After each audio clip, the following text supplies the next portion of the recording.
मायावती ने सन 2007 में social engineering के फॉर्मूले के जरिए अपना लोहा सभी दलों को मनवा दिया था, लेकिन लोकसभा चुनाव से पहले और लोकसभा चुनाव के बाद भी मायावती की पार्टी का वजूद खतरे में आता दिखा।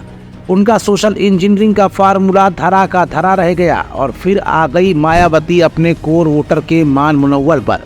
अब ऐसे में मायावती भले ही विधानसभा उपचुनाव में इतनी तेजी के साथ आगे न बढ़ पाए, लेकिन 2027 को लेकर माया ने एक ऐसा गेम प्लान तैयार किया है जो कहीं न कहीं इंडिया गठबंधन से प्रेरित प्लान है। आखिर इस प्लान में क्या है खास और इस प्लान के साथ साथ बीजेपी का क्या तड़का मायावती अपनी पार्टी में लगाने जा रही हैं, ये सब कुछ आज की इस रिपोर्ट में हम आपको दिखाएंगे भी और बताएंगे भी।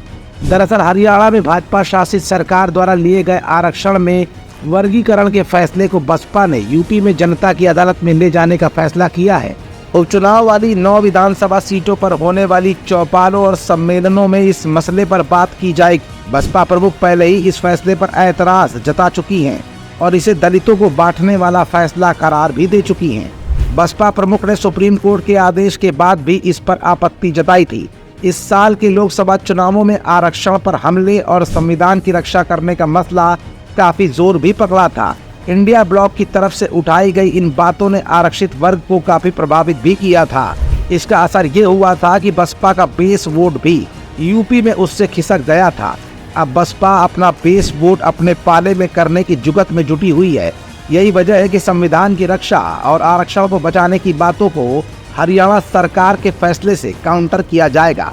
सूत्र बताते हैं कि उपचुनाव वाली सीटों के जिलों की बसपा इकाइयों को इस मसले को जमीनी स्तर पर ले जाने के निर्देश जारी कर दिए गए हैं। उन्हें कहा गया है कि वो दलित बस्तियों में इस मसले पर चौपाल करें और बताएं कि इस वर्गीकरण के तहत उन्हें बांटा जा रहा है। हाल ही में हुई कुछ बैठकों में आरक्षण वर्गीकरण को आरक्षण समाप्त करने की दिशा में उठाया गया पहला कदम भी बताया जा रहा है। दलित बस्तियों में लोगों को हरियाणा सरकार के इस फैसले पर बसपा प्रमुख का स्टैंड भी साझा किया जा रहा है।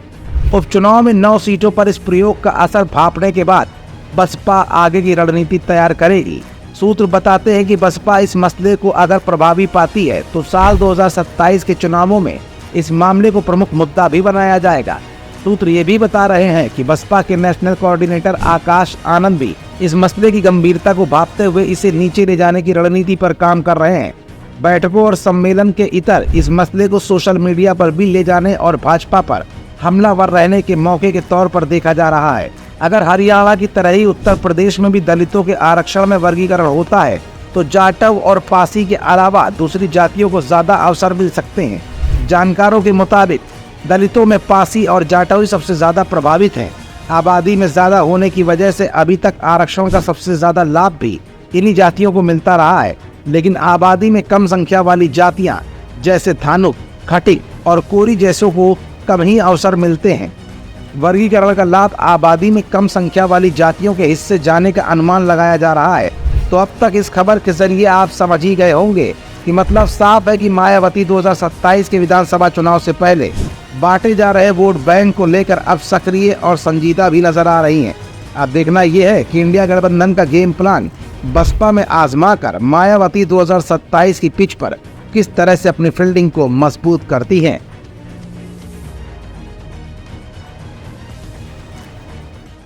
हमारा channel Indian news services INS like, share and subscribe करना ना भूलें। बेल आइकन पर बटन दबाएं और देखें लेटेस्ट खबरें INS पर। INS, हर भारतीय की आवाज।